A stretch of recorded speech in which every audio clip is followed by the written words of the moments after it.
Emily Carter was sitting on the edge of her bed, fingers frozen above her laptop keyboard, staring at the unfinished letter she had been trying, and failing, to write to Ryan, the one person who still lived in the back of her heart no matter how much she tried to outgrow him.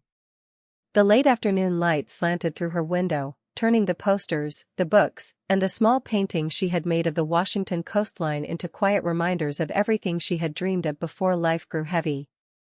She had been telling herself she would finally make a decision today, finally send the letter, finally choose something for herself instead of staying still, but the moment she tried to type her thoughts, her mind drifted, floating somewhere between fear and longing. That was when she heard the knock, soft, gentle, almost too polite, and so unlike the hurried taps she remembered from childhood, that it made her sit up straight, heart suddenly thumping as if she knew instinctively that something important was coming. Her father's voice called, calm but carrying a strange weight, like he had been practicing this moment in his head. She told him to come in, and when he stepped inside, she saw right away that this wasn't just a casual conversation. Michael Carter didn't rush, didn't look nervous, but there was a depth in his eyes that made her chest tighten. He walked slowly toward her desk chair, his hands tucked into his pockets like he was trying to keep himself steady. Emily pushed her laptop closed, suddenly feeling like her whole room had shifted into a stage, and she wasn't prepared for the scene. Her father glanced around her room, the neatly arranged books, the old guitar she rarely touched anymore, the photos taped on her wall from college days when life felt wide and open and she had believed New York would someday be her home.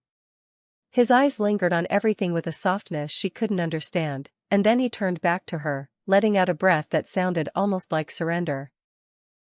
He said quietly, "Can we talk for a moment?" She nodded, though her stomach twisted with a strange mix of fear and curiosity. He sat down, leaning forward slightly, his elbows resting on his knees like he was grounding himself, and when he finally looked up, his expression held something she had never seen before, something tender, honest, and slightly afraid. "I need to ask you something," he said, and Emily felt her pulse jump. Then, with the calmest voice she had ever heard from him, he asked, "Are you truly happy here, or are you staying because of me?" The words fell between them like cold air, sharp and quiet, making her freeze before she even understood why. She blinked, unable to speak, because the question wasn't just a question, it was a mirror held up to everything she had been ignoring. Her father didn't rush her. He just watched her, his expression steady but full of unspoken truth. He continued softly, explaining that he had noticed how she avoided talking about her dreams, how she no longer painted like she used to, how she skipped opportunities she once fought hard for. He reminded her how she had gotten accepted into an art program in New York, how she once talked for hours about building a life of her own, how she used to smile differently when she mentioned Ryan back when they were inseparable. But somewhere along the way, after her mother passed, after the house felt heavier, after he started relying on her more than he realized, she stopped choosing herself. Emily felt her throat close, because every word he spoke was true, and hearing it from him made it impossible to hide behind excuses. She tried to speak, but her voice cracked, and all she could manage was a whisper, "I don't know what I want anymore." Her father nodded gently, as though he had expected that answer, and the kindness in his eyes made her want to cry.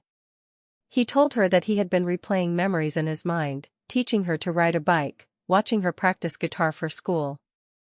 Talent shows, helping her pack for college, and he realized that somewhere along the way, he had held on to her too tightly, afraid of losing the last piece of family that made the house feel alive. He said he didn't want her to feel trapped by love, responsibility, or guilt. She deserved more than a life half-lived. He deserved to see her build the future she had once promised herself. Emily felt something break open inside her, a mix of relief and ache, because for the first time in a long time, someone was giving her permission to want more. The air in the room felt thick with everything they hadn't said for years.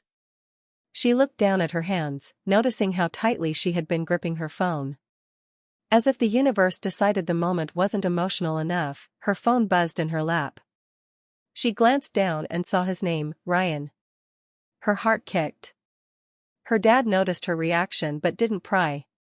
Instead, he gave her a small, knowing smile, the kind only a parent could give, the kind that said he understood more than she realized. Emily didn't open the message. She couldn't. Not yet. She looked back at her dad, trying to find words for the heaviness and hope she felt swirling through her chest, but he stood slowly, smoothing the front of his shirt before speaking again.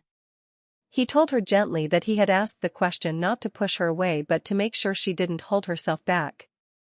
He reminded her that she had a whole world waiting for her, dreams, chances, people, and she didn't need to stay stuck just because life got hard.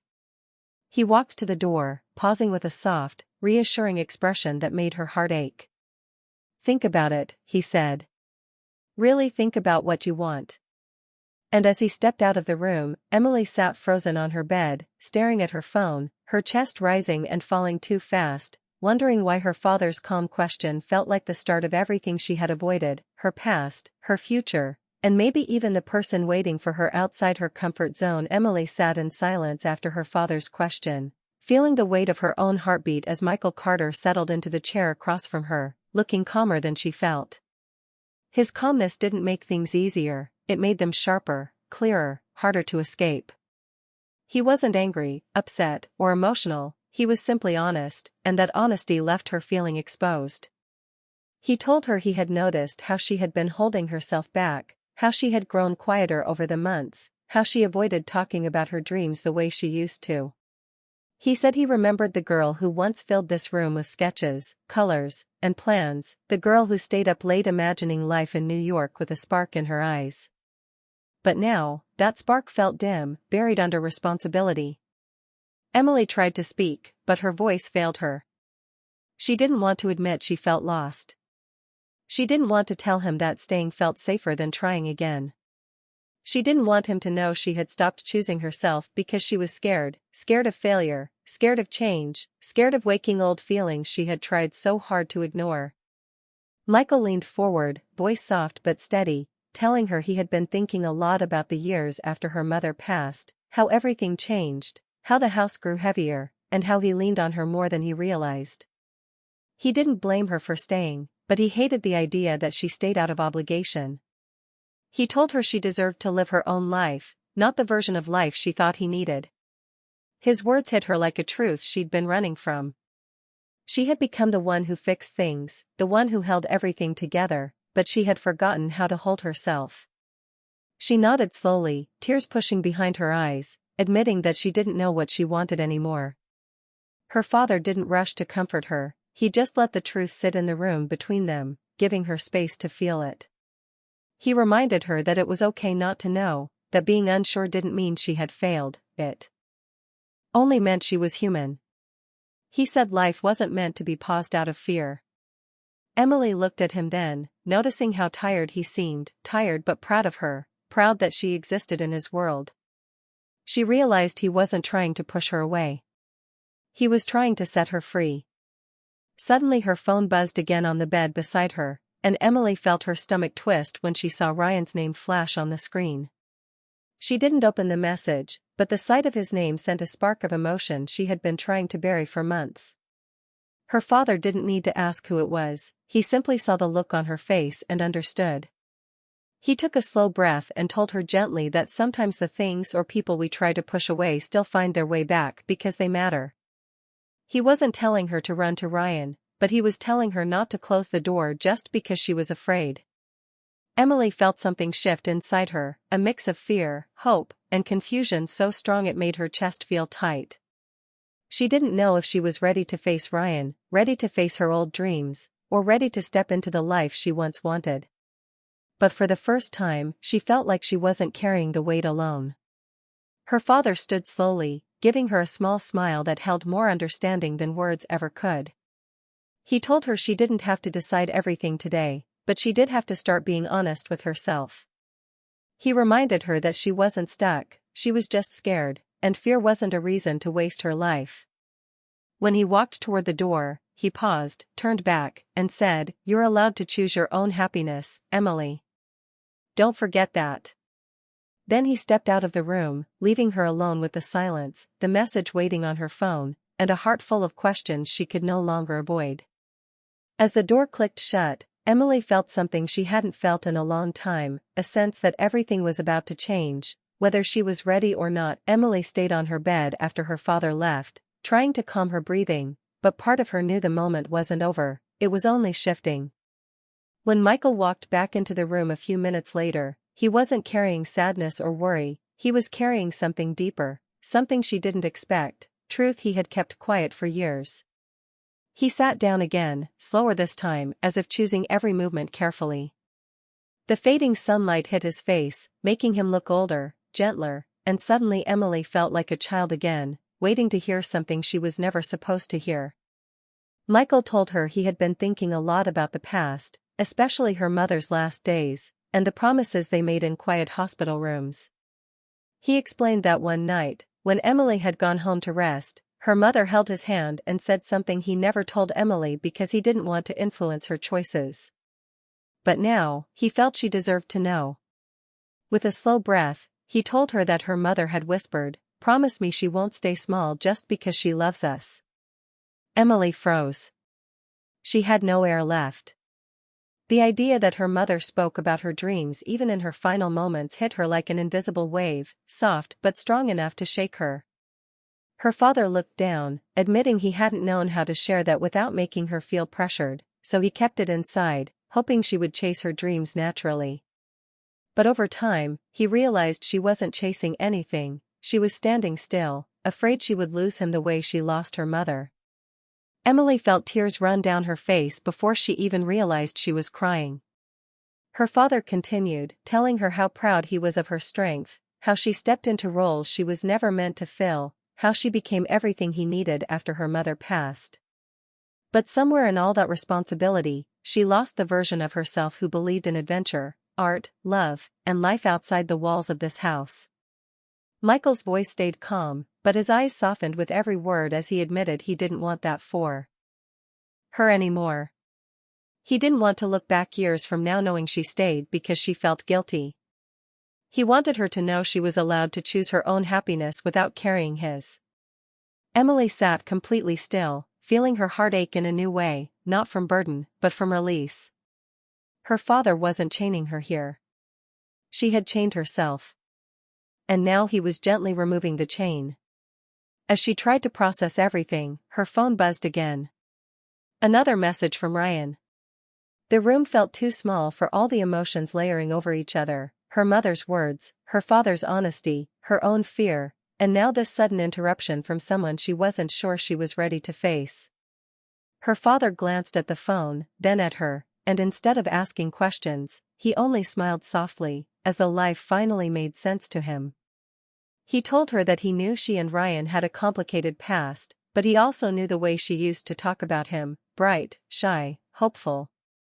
He wasn't telling her to run back to Ryan, only reminding her that some people leave a mark for a reason. Emily didn't respond. She couldn't. Everything inside her felt loud and quiet at the same time. She felt like she was standing at the edge of a cliff, not knowing whether she was supposed to jump or step back. She whispered that she didn't know if she was strong enough to change anything. Her father reached out and held her hand gently, a rare gesture that immediately made her eyes sting again. He told her strength didn't mean being fearless, it meant moving even with fear. He said she had already survived harder days, days filled with hospitals, loss, silence, and she didn't owe the world any more suffering. She only owed herself a chance. Emily wanted to argue, wanted to say she wasn't ready, but the truth was she didn't even know what being ready meant anymore.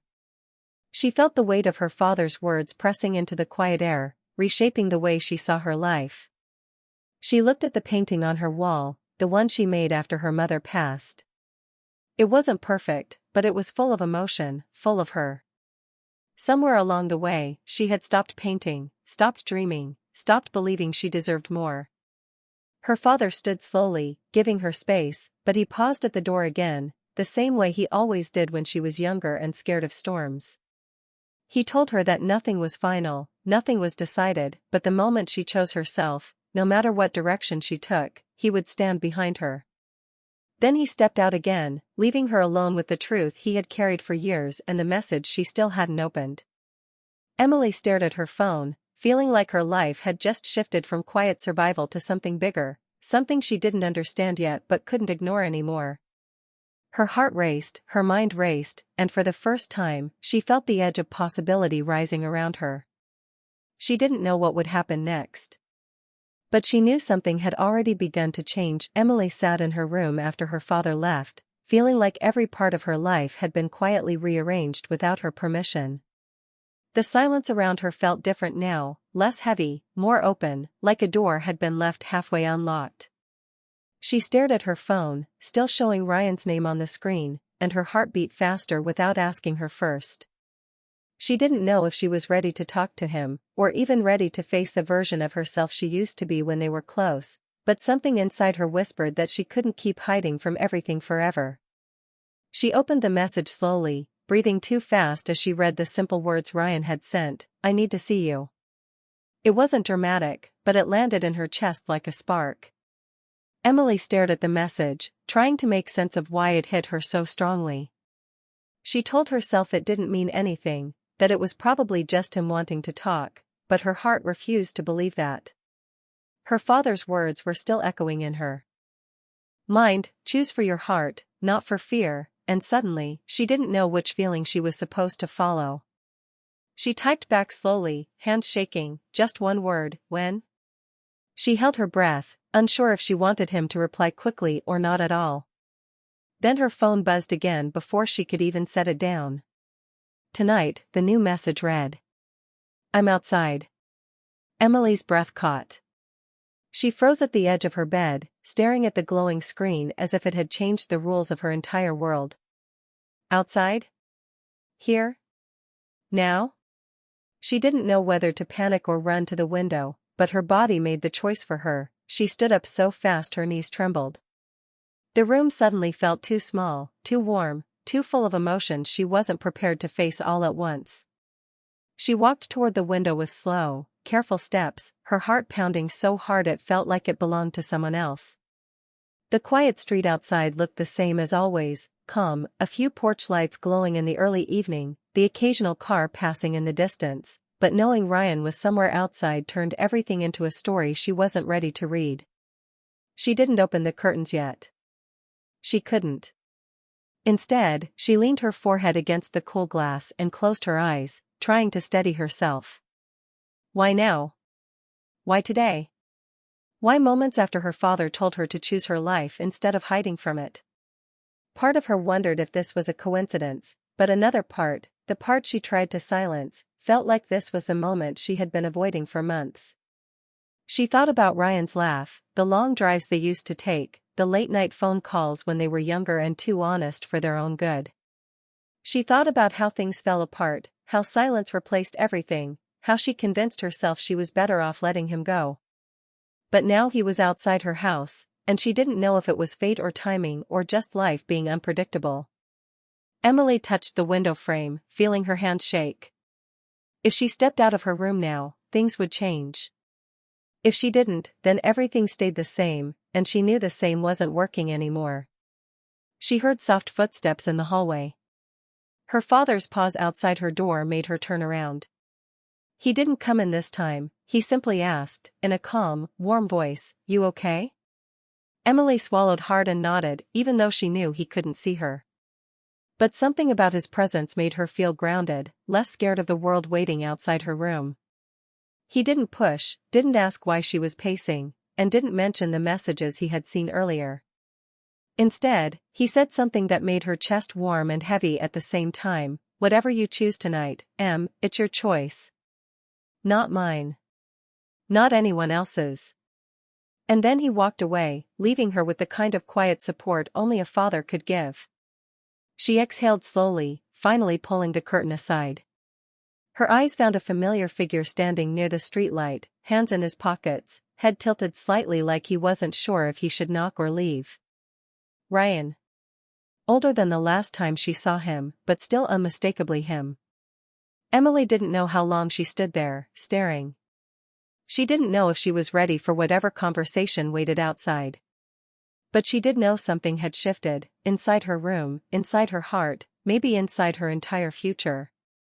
She stepped back from the window and wiped her eyes. When she reached for her door, her hand shook again, but she didn't pull away. She had a choice now, one that had been waiting quietly for months. With a deep breath, she opened the door, knowing that the moment she stepped into the hallway, everything in her life might change. And for the first time in a long time, she didn't feel like running from it.